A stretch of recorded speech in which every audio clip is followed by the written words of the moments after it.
Welcome to Lead the Way with Anna Gauker. Your guide, Anna Gauker, is on a quest of her own to find effective ways of creating change and inclusion in our communities. You have come to the right place if you believe in truth, justice, and coffee. Thanks for joining us. In this episode, we have the opportunity to speak with individuals involved in an organization I've wanted to highlight for a really long time, and I was so excited that we had the chance to have this conversation. JustDane is a nonprofit organization in Madison that helps transform individual lives and social systems to create a just and equitable community. But today, we are focusing specifically on one part of the organization called Just Bakery. It is one of JustDane's many programs that benefit our community. Just Bakery is a 12-week educational and vocational training program.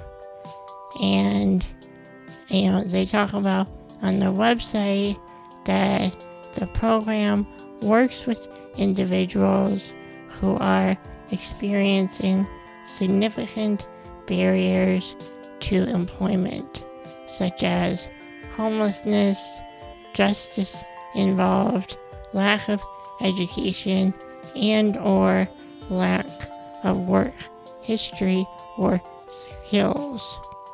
So, employment is part of my background and what much of my career has been about, so I find this particularly interesting how they're able to leverage this specific training program to really advance the professional prospects of individuals and benefit our community overall. In the episode, we talk with the program coordinator, Jaclyn Eitrem, and co-coordinator, Justin LeBay. It was such a good conversation. I learned a lot from both of them, and I hope you all enjoy. Well, thank you both for joining me. Jaclyn and Justin, could we start by each of you introducing yourselves, how you got started in Just Bakery, and what your role is? I'll start with you, Jaclyn. Sure. So Jaclyn Eitrem. I've been with Just Bakery for almost 6 years now. Actually started with the organization doing circles of support, and I worked with John Givens for almost 4 years there. So I've been with the organization almost 10 years. So it's been a long time. I got into it because I went to school for psychology, and while I was in school, I was trying to figure out what area I wanted to go into. And I took this criminal minds class, and it opened my eyes really to some of the issues that people who have records can run into, and really how, as a society, we don't do a whole lot about it. So then I got motivated. I'm like, I want to find an organization that works with people who are returning from prison to try to break that cycle, which is how I found MUM, which is now JustDane. And I haven't been able to leave. I like it too much. It's pretty awesome. I came on as an instructor, so I started as a serve safe instructor, and then I took over the curriculum I think within that year, the other instructor had left, and then we brought on the manage first. So I taught for the first about 5.5 years. And then I think it was August, we moved into coordinating positions. So our previous coordinator, Carmela Glenn, is moving on to do some other things for the state so she can broaden her reach there.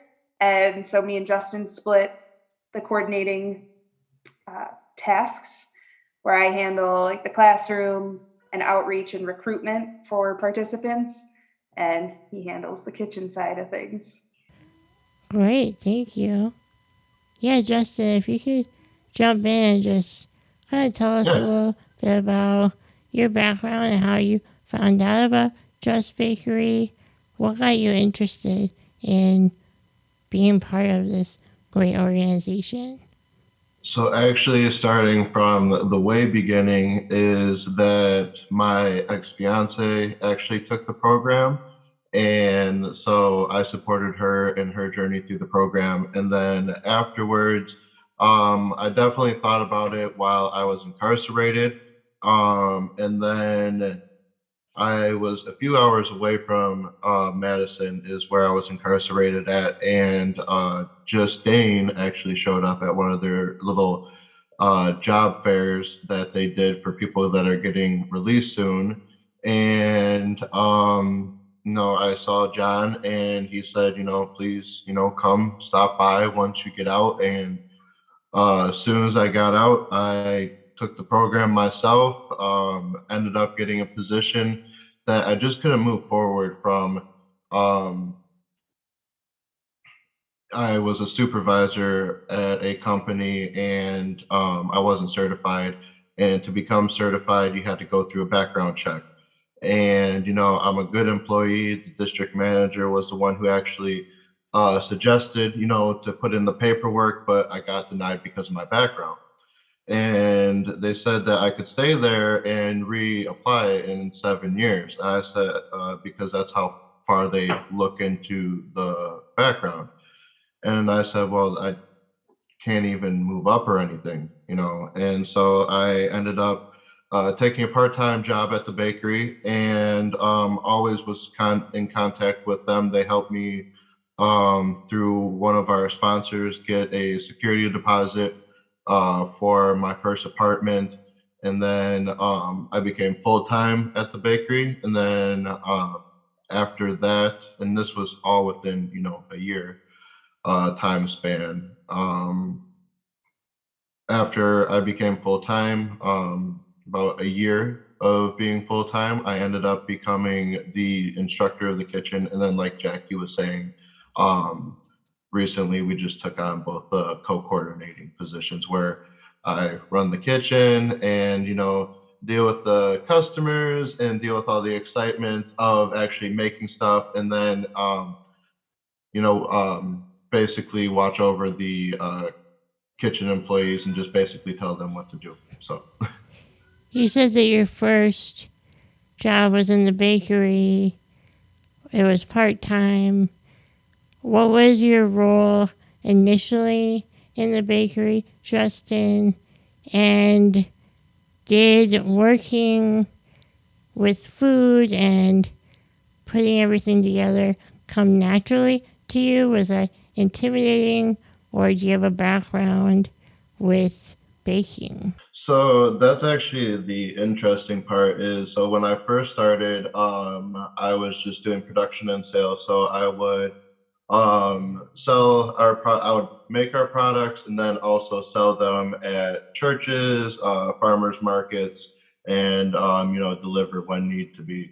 So that's how it was when I first started out, and I still kind of do all that still.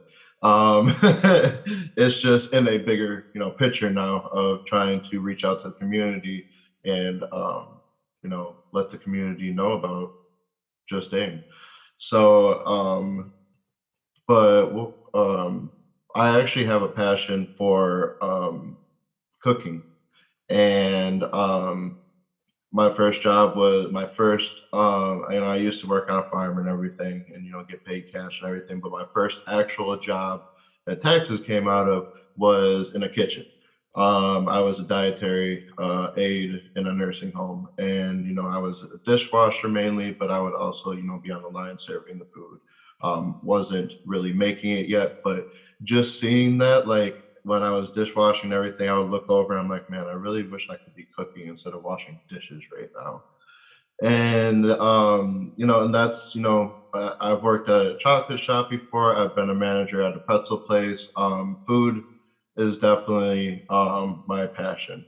But when I was thinking about the bakery and everything, and even when I was talking to my ex-fiance about it, it was, I want something different. I want a challenge. Cooking, comes naturally to me, where there's a science behind baking. There's measurements, and if you don't follow that, your outcome is not going to be proper. And that's really, what intrigued me to baking is like, I like to push myself. I like to people know me as a handyman. I kind of know how to do a little bit of everything. It might be not the best, but it'll be fixed. But that's why I wanted to learn how to bake, because I never got into it. I know how to make cookies, but that's it. I never made a loaf of bread or anything. So it was time to broaden my horizon, as they say in the cooking field, and I decided to take up baking. So, and I love every minute of it, and the baking itself is my release. It's what calms me down. Being a baker, you typically, when you think of like Panera or places like that, they have someone that comes in at midnight and bakes until 5, 6 o'clock in the morning.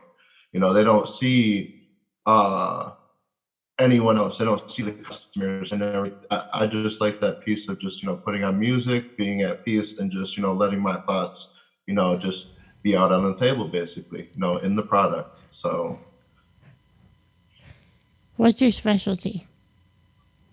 My specialty is Kringles, actually. Oh. So we have a Kringle that I've basically revised since I was a student there. It was always something that I wanted to. I was always pestering the teacher about. The whole class was, we want to make a Kringle.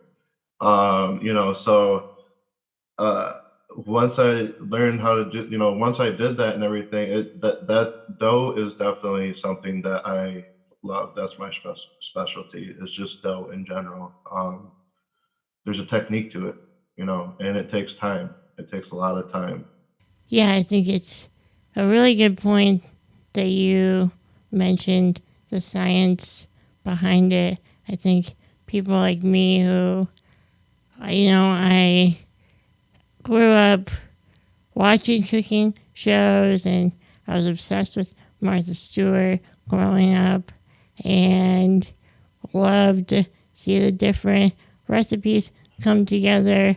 But I think as you experiment with different things and you're trying different types of recipes and putting things together, it can get really intimidating, and sometimes people feel like there's just no way this is gonna work out, or like it's just not their thing. But really, if you take it step by step, it all comes together, which is essentially how life works, I guess. Yeah, and that, I talk about it right now like it's easy, but when I first started out, I would get really frustrated. I still get frustrated all the time if something doesn't turn out, but that's that push and that drive that, I start figuring out, what did I do wrong? And there's you follow the steps and you measure everything accurately, you're going to have something come out perfect. But when you start changing those into commercial sized batches, that's where you run into problems. So, yeah. And also, sometimes it's good to learn that when you make a mistake or you veer off course in the recipe, sometimes you come up with something even better. Yeah, it's definitely happened before. Jaclyn, I guess I'll ask you, can you talk a bit more about how Just Bakery fits under the umbrella of the JustDane organization? What are the different programs in JustDane, and where is Just Bakery in that? So JustDane has so many different initiatives now. So we try to aim for, we call it reset. So looking at the different areas that people can struggle in: residency, employment, education, transportation, treatment, support. Employment? Did I miss that one? Because that's like one of the biggest ones. So Just Bakery addresses the employment and education aspects. And being a hands-on facility really helps too, because the first month of our program is all books and all that theoretical learning and kind of laying the foundation. But once they get into the kitchen and get to put all what they learned into action, it really solidifies that information. But the interesting thing really is that even though our name is Just Bakery, baking is a very small part of what we do. And a lot of our participants come in and they discover that. So they think right away they're getting in the kitchen, they're just going to learn how to cook or bake, and then they'll be done. But there's so much more to our program. And so we have individualized case management with folks. So whatever barriers they're experiencing, we have interns and staff who can help them work through that so that they have a more successful, whatever success looks like for them, but how do we help them achieve that success for themselves?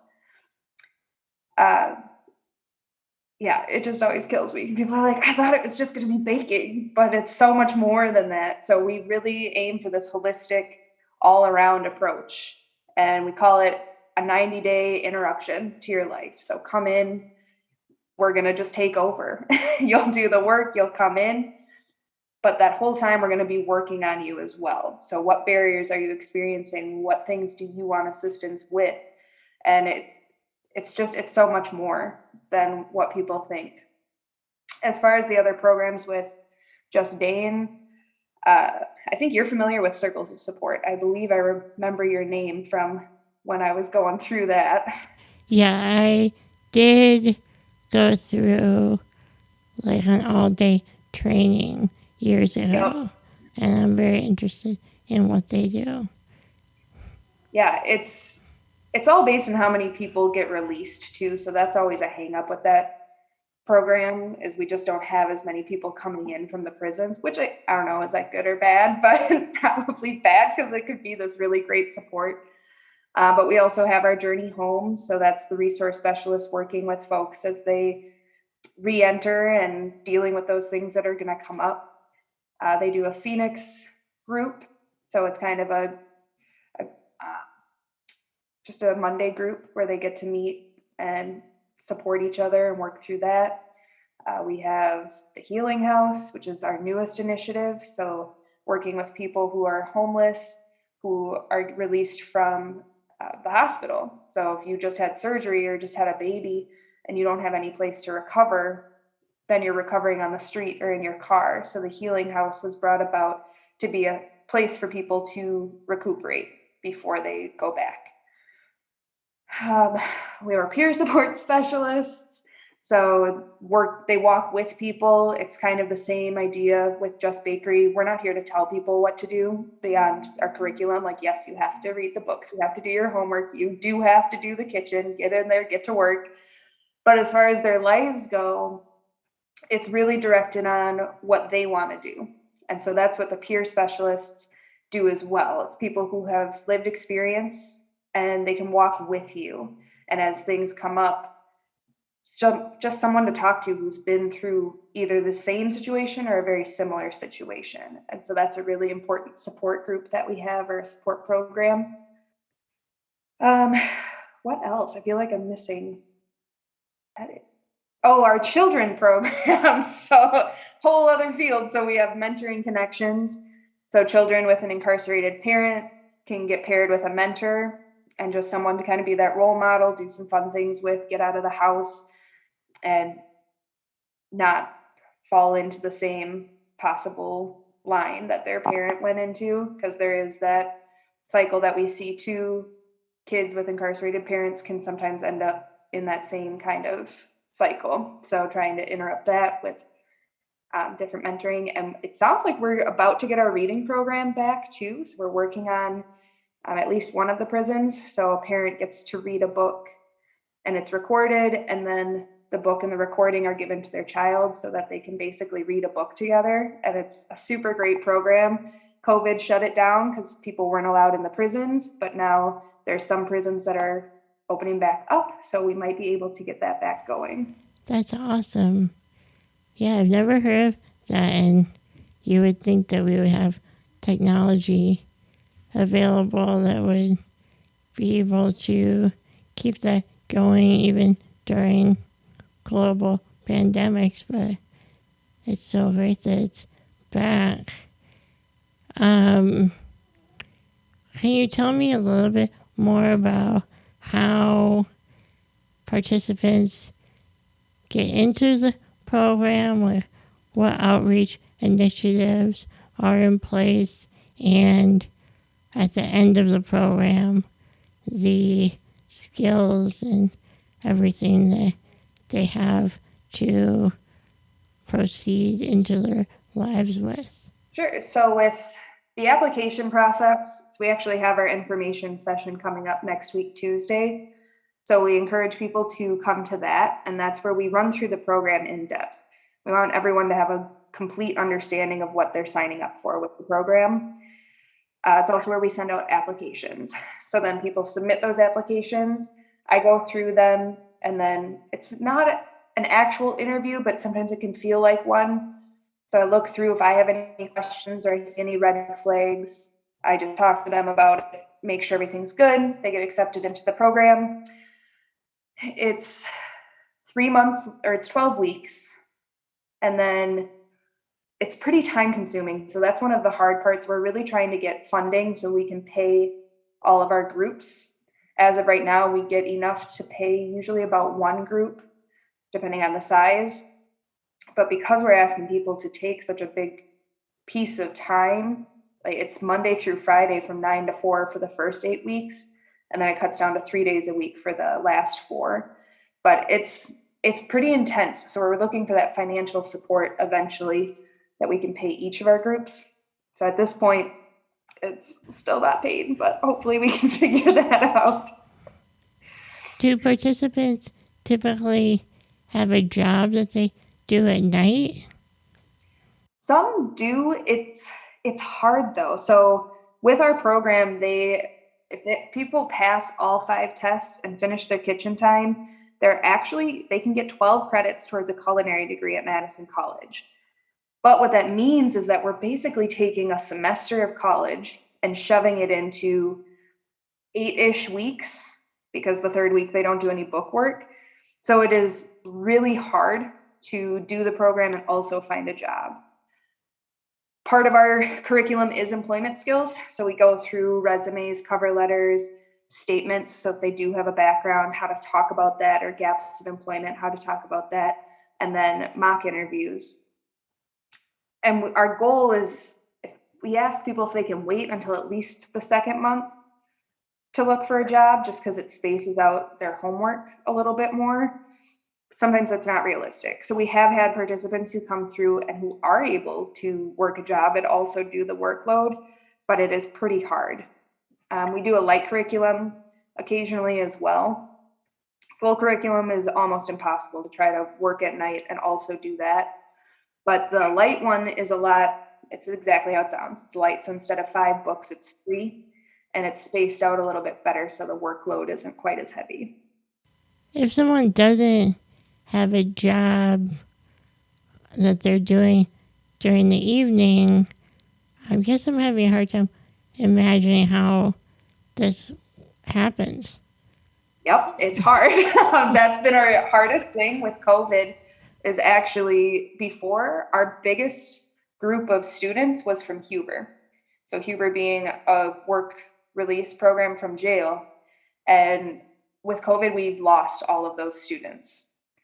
And they're able to do the program and to spend the time because it doesn't sound great, like they're in jail, but it does free up all this other time for them to be Right. on the curriculum. So without Huber, it's been extremely hard to get participants through the program. That's why we've been fighting so much to get the stipends, because at this time, to ask someone to give up basically 3 months without pay, like I couldn't do that. I have bills I've got to pay. So that's why it's such a huge thing, especially if the restrictions continue, because the jails aren't releasing people until the CDC says, yep, we're good. That could be another 1-2 years. So we have to figure out something to help support our community participants as they're going through. Right. You mentioned before the process of interviewing people to be in the program. What makes someone an ideal candidate for the program, and how do you know if maybe this isn't the right time? So we really take anyone with barriers to employment, and barriers to employment could be anything from housing and unstable, or in whatever, I can't think of it. They're struggling with homelessness, justice involved, mental health, alcohol or other drug addiction, but also even just a lack of skills. So if they haven't had a job or haven't held down a job and they just don't have the experience to then have that resume to get something. So our criteria is actually pretty open. Any kind of barrier, anyone's really welcome into the program. The only things that would make it so that someone really couldn't, like I've had to ask people who have had back injuries or like recent surgery, because they have to, there's a lot of standing, sitting, and lifting. And so it's really more of the physical requirements that stand in the way. Okay. I would say this is for both of you, but I think, Justin, I'll ask you first. What is your favorite part of the work that you're doing, and what's the biggest challenge that you encounter regularly? I would say that it's kind of intertwined, because the biggest challenge right now is actually what makes it success. So like I can start with the challenge first, being that, you know, again, being during a pandemic and everything, you know, beforehand we had students and, you know, we had a higher outcome and everything, because again, you're asking someone to take 3 months of their life and do it for free. So that's like working 2 80-hour-a-week jobs and only getting paid for one of them, you know. And I've worked 80 hours a week before, and, you know, it's not fun, but of course I got paid for it, you know. So the biggest challenge being right now, just, you know, the outreach for the community, you know, it's a lot to give up, you know, especially when, you know, the working families, they're struggling right now, you know, and they have to choose either bettering a career to try to find a better job for free, or, you know, pay bills for those 3 months. And so that's again why we're trying to get those stipends and everything, is because, you know, it gives a little bit more incentive that, okay, well, at least, you know, I'm getting some, you know, some type of payment out of it too. You know, education, you know, shouldn't have a cost to it. And, you know, I feel that, you know, even the learning process, it takes away your time. So that's the biggest challenge right now, is just that, you know, the community outreach, you know, trying to get people to be able to come to the program. But then you go into what I love the most about it, is that I love doing the outreach. I love, you know, touching people's lives in a positive way to make them, you know, possibly change their life. You know, we can't force anyone to change, but we can give you, you know, the employability skills to make you successful in a career. You know, I definitely struggle a lot, you know, when it comes to having a job still to this day. I go through mental struggles. There's days where, I have to take a mental health day, but, at a place like this, you can do that. But it's all about helping the people. It's the helping the community. I've been through it, and it's nice to give back. So.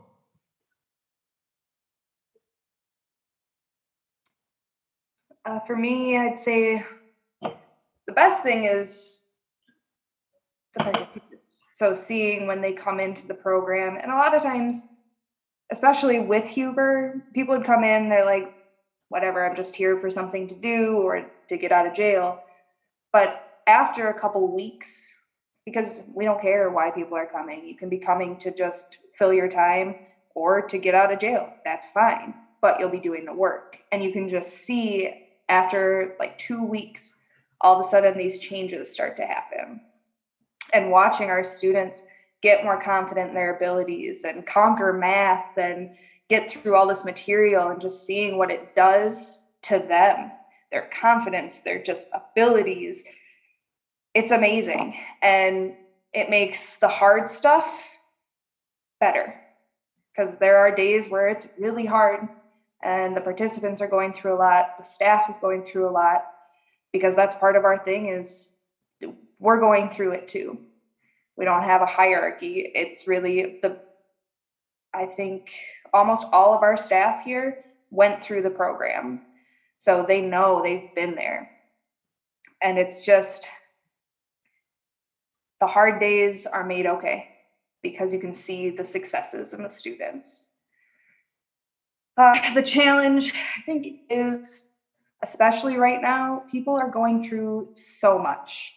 So there's always been a lot that our participants go through, but right now with COVID, and there's a lot of death and grief and not sure how to handle that, and they have to take off a lot of time, and it's always been hard to watch the folks kind of struggle through it, but now there's this extra level of unknown. There's not much that we can do to help them through it, and it's been really hard. And a lot of our participants have not been able to finish because they have, like, we've had students who multiple family members have died, like one right after the other, and they want to keep going, and you can just, you feel it, you see it, they're putting in as much as they can, but sometimes it's still just not enough, and we have to ask them to just stop for now, take care of yourself, and then start again. A nice thing with our program is we don't have a maximum number. You can take it as much as you need, and so you can come back and just keep trying, but it's still hard, and you can see the disappointment, especially when they are so committed and want it so bad, but it's like life just lays into them, and it's like, nope, you don't get to do this right now. Yeah, it's so interesting living through a time where it feels like everyone, everywhere is going through some kind of struggle, and we're all having a hard time at the same time, and it really presents a unique challenge. And you would think that we would all be more understanding of each other and knowing that we all have this common thing that we're trying to navigate every day, and we have varying levels of challenge that it presents, but it's still a tricky thing for everyone to go through and for everyone to be stressed at the same time is so interesting.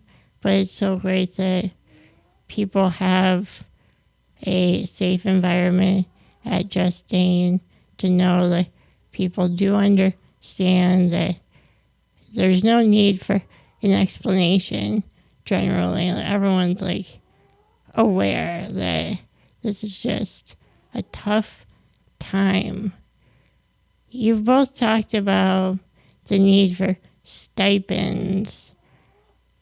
What's the barrier right now? Are we hoping to raise a certain amount of money, or are we applying for grants? What are we thinking will help make that happen? There's a couple, I think we're looking into some grants to see if we can get money through there. Right now, there's someone through United Way, so I think it's just a donor, and they donate money, and then we're part of the Hire Initiative, so that money then allows us to pay for one of our groups. We're running the numbers. I've done a comparison of other groups as well to see kind of what they're paying, so we could figure out how much we, in order to be competitive, would need. And I actually was surprised to find that I thought a lot more places were paying, but it's not as common as I thought. So that was surprising. I think because ours going into the kitchen, so we chose baking and kitchen work because it does really open it up. The kitchens don't discriminate based on any background. So any charges that you have, except maybe theft, can usually get you into a kitchen. So we wanted to open up that door. The downside is kitchens don't pay as much. So if you're baking, you're looking at usually a starting wage of about 13. Hopefully, we always aim for 15. And so the other programs not offering a stipend, they have a direct line into like construction, where you're going to make a lot more money right away. So I think it is important for us to still try to find that stipend, but trying to figure out, who can we get it from? And there's a lot of competition right now too for funds, just because other programs need it too. So we should probably try to do some kind of campaign or something and have donations come in and see if we could reach the amount that we would need. At this point, we're still just kind of in the initial phase of trying to figure out what's out there. Our, what is her name? Development director, I believe. She was looking at trying to get our interns paid. And so now she had found kind of a grant for that. So I believe she's moved on to trying to figure out if there's grants or anything that we could do to offer more stipends to our participants. Do you know offhand what your rate of employment is for participants who graduate from the program? It's complicated. So a lot of times our participants, so if they're on Social Security, there's a concern about getting employment because it'll interfere with those benefits. So we run into that a lot. If they are ready and want to work, we can get them in. We have a lot of different partnerships with employers. So it really depends on the participant and where they're at and what they're looking for. But especially in, like, we work with UW Health, and it's very easy for us to get our participants into working in their food service. And they have some other areas as well. So I don't know the actual rate. And right now it's been tricky too, because you hear that all these employers are hiring. That's not what we're seeing with our participants. It still seems like if people have a background, they're being denied for employment. And it's been very frustrating because I hear constantly like, oh, everyone needs people. But then they're denying folks who have a background that it's very frustrating. I think it's one of the hardest things with working with our folks is that everything is just harder. So it's hard in general, but then it's made more difficult because of this background.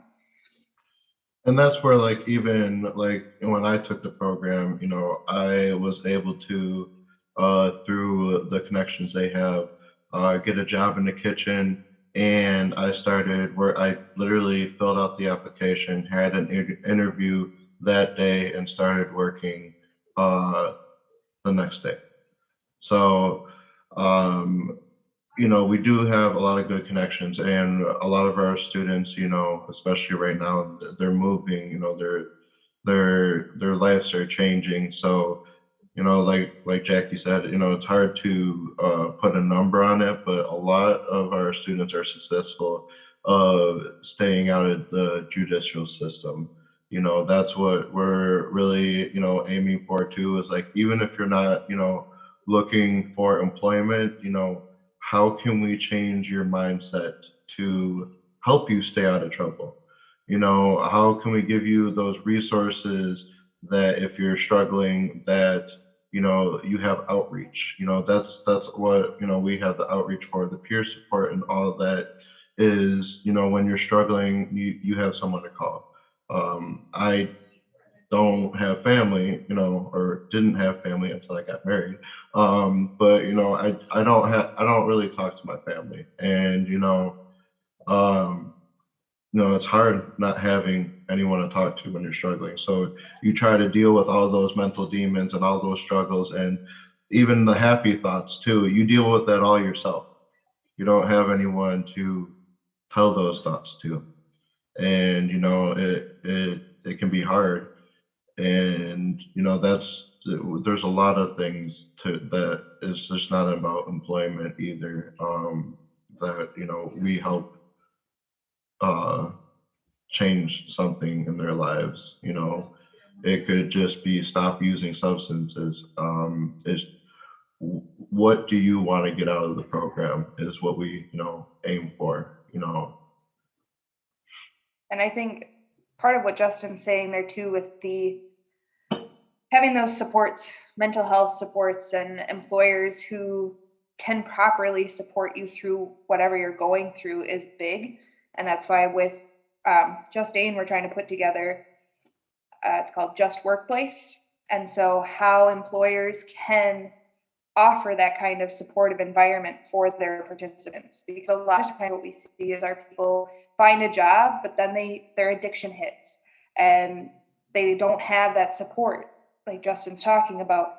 And so what do? A lot of times they just run. They're like, I don't know, I'm just going to be done because I'm struggling and I don't want anyone to see me struggle. So I'm just going to not go into work anymore. So having those employers be equipped to work with people who have gone through it and are going through it is going to be really big moving forward, I think. And that's why we use a lot of like those, sponsors and everything, like UW, like they deal with that type of stuff as well. They deal with, different personalities, the patients at the hospital themselves. And, that's why the sponsors that we have are really good employment opportunities, because those are the employers that we seek to help further the success of our students.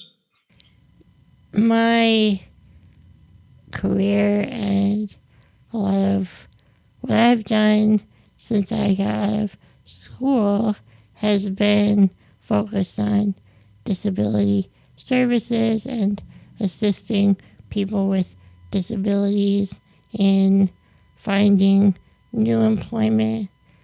And I've always felt like, as a person with a visible disability, you kind of enter a job interview with all of these like question marks over your head, where people are kind of like curious and wondering, like, can you do this job?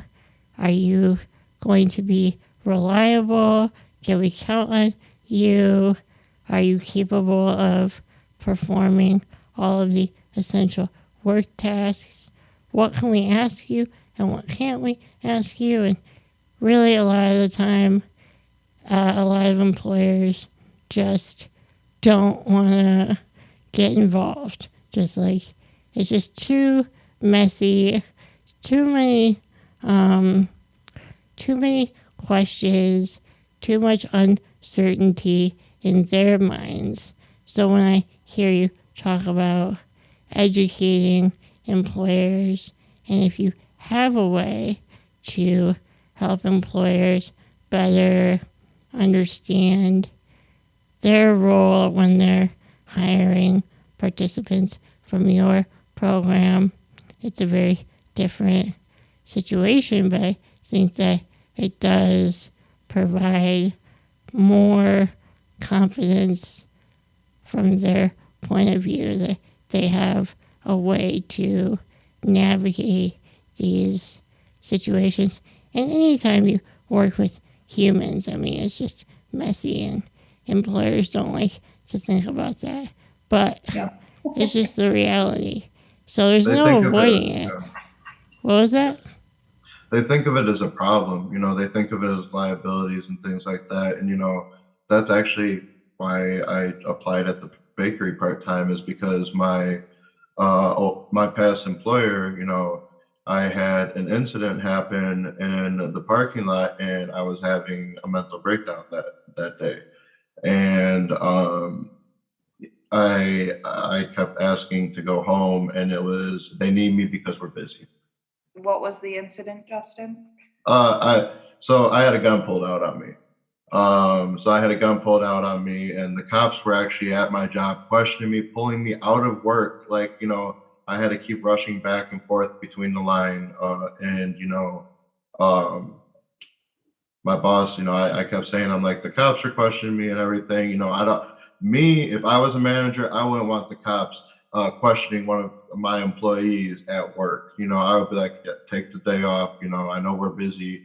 Go deal with that, and try to calm down. And that wasn't the case. It was the total opposite of, we need the money basically, and we are short staffed, so get back to work. And it was 2 hours of the cops keep calling me in and out of the job. And that's the thing, is it doesn't have to be physical. It doesn't, it could be a mental disability too. And employers,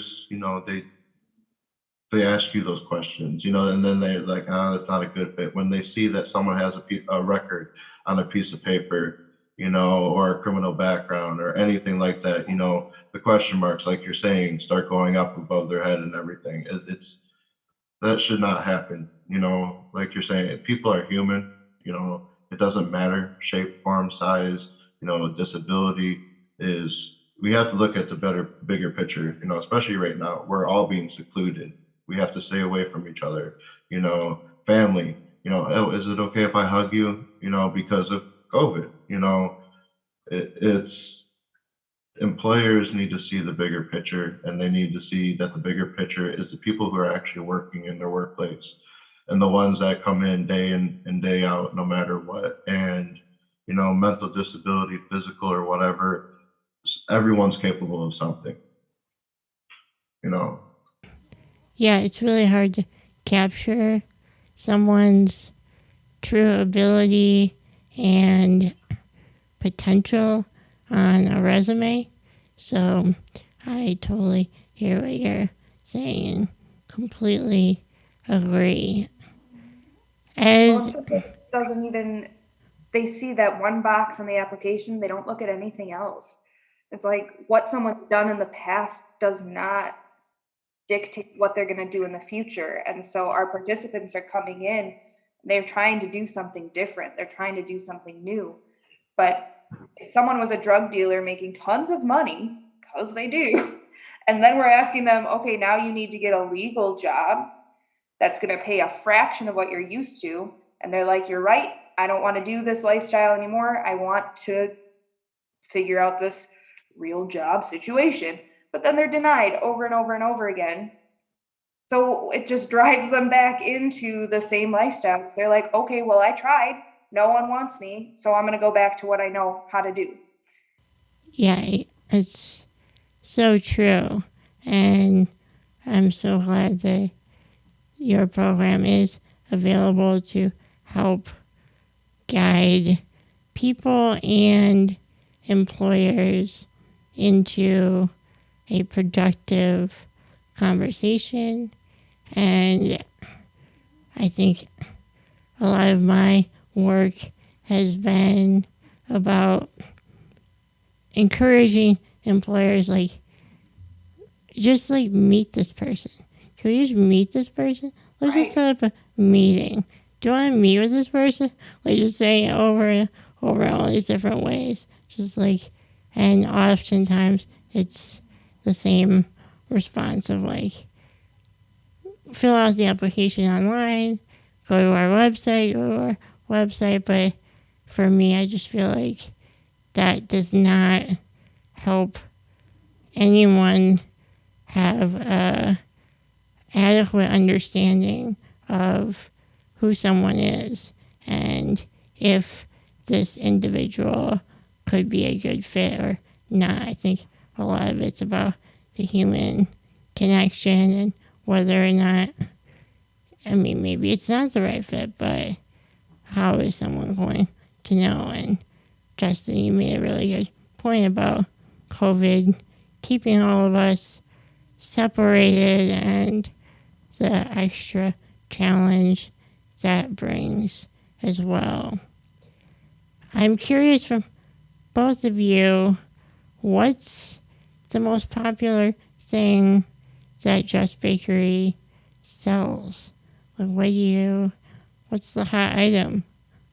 I would say probably, I mean, what goes out the door the most is our cookies. We have an assortment of cookies, from sugar cookies to peanut butter, monster cookies, even little tea cookies, or as people know them as Spritz cookies, and there's a whole bunch of different names for them. But that is our specialty, and especially being a training and employment program, what we really key in on, especially in the first weeks in the kitchen, is because that is, the basis of baking, basically. It has methods in there that kind of transform into different methods, and that's how we go about the processes. Start with cookies, and then it kind of transforms into a quick bread, and then it goes into, from a quick bread into actual bread. So, but cookies is definitely one of the top sellers. Again, we also sell a lot of our turtle brownies, and then look to hopefully be putting croissants and Danish type stuff on the menu soon, and hopefully that will take off as our best seller because, again, that's my specialty. So it will always make me happy selling more bread. Yeah, we got a sheeter or a grant from Black Hawk Church. They gave us money to get a sheeter, so I spent so much time in the kitchen. We as a collective at Just Bakery would spend so much time laminating the dough by hand. And so it's pushing it out flat, putting the butter in, folding it, chill it, bring it back out, roll it out, more butter, fold, chill. And the staff we're all injured. No one can do that. So we had to take so many of our products off of our availability because we couldn't do it. We just couldn't actually make them. So I'm very excited to get like the Kringles back in action because I want to do that Kringle of the month, something for people to look out for, but we're trying to run different monthly specials, and Justin loves the Kringles, and I think it's cool because you can do both sweet and savory options, and we don't have a whole lot of savory, so trying to bring in more of those. But yeah, the sheeter is going to be a game changer. What's a sheeter? The sheeter is basically, we can it does the rolling for us. And it's all operated by a conveyor that basically feeds the dough through the machine and flattens it out more. To put it in perspective, and like Jackie was saying, is a typical recipe for making 4 pillows of dough, which basically is, like half the size of a normal, pillow that you would lay your head on. But that takes, if you make 4 of those, that would take a whole 8-hour day. And that's doing it all by hand. Now that we have the sheeter involved, we can take that 8 hours of just doing it, because of the hours of just rolling and back-breaking labor, we can take that from 8 hours down to about 3-4 hours. So it really helps cut down the time, and it really helps save our backs. It's a specialty of mine, but me making the pillows of dough was always what I dreaded about it. it's fun too, and it's enjoyable when you're making one or two, but when you're making multiples, it gets tiring really quick. But those laminate doughs is what really makes it special. It's all that time and effort that you put into your product, and me selling something like that, and seeing someone enjoy that labor backbreaking intensive work, I enjoy seeing that. I like seeing, I might, during the holiday make 500 pies, and my staff and myself are all going crazy and look like, we're about to all quit. But come Thanksgiving, when we get all the compliments about how good the pies taste, and the smiles of people picking it up, how much those pies mean, because sometimes they're going to other people, and that's what makes, it's not about helping people, it's also about seeing people smile. It's about the care and the support, that connection, especially in this world, the connection is being lost, and it's a good feeling, all of our products. Do you ever offer catering? Yes, we do catering. We're actually doing an assortment of cookies and cupcakes for a wedding on January of next year. So we do catering, we do delivery in Dane County, and we do have the cheapest delivery fee of $5. So if you find that anywhere else, let me know.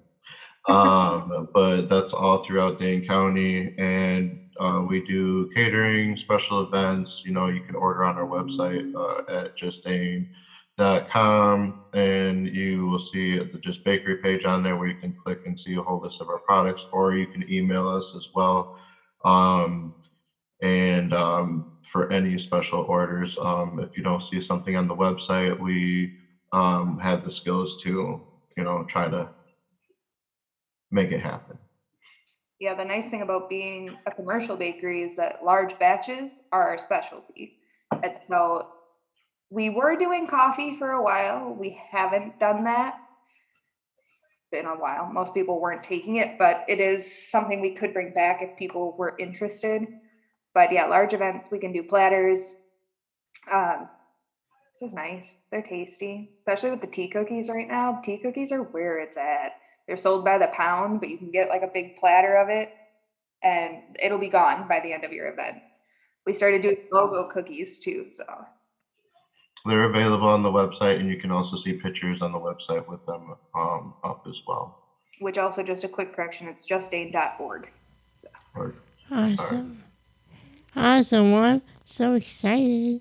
You guys have me so hungry. And my stomach's growling. It's like painful to be here right now. For people who want to donate or get involved in any way, how do people do that? Our website would be the best place to go. So we used to have a separate website from the organization, but now it's all together. So checking out justdane.org, it's got all the different initiatives, and then you can click on any of the pages. There's a donate button, and then you can specify if you'd like it to go to a specific program or just as a whole. And then we really are looking for monthly donors. So to have that each month, some money coming in, it helps a lot, especially these days where our sales, like losing our community sales, really hit us. So we are looking at wholesale and all of that, but it's hard to see our reduction in, like, that's our income. So everything that is sold, that money stays in our program. So buying our product is a great way to support Just Bakery. It helps obviously give us money, but it also keeps the students. It's different when you have something, like somebody orders something and you know that you're making this for somebody, they're going to take it home and they're going to enjoy it with their family. It gives a purpose behind the item, and it makes it more meaningful. So buying our products, it's the best way. Money stays, students get busy. Justin doesn't have to come up with new things for them to make because they've got something there.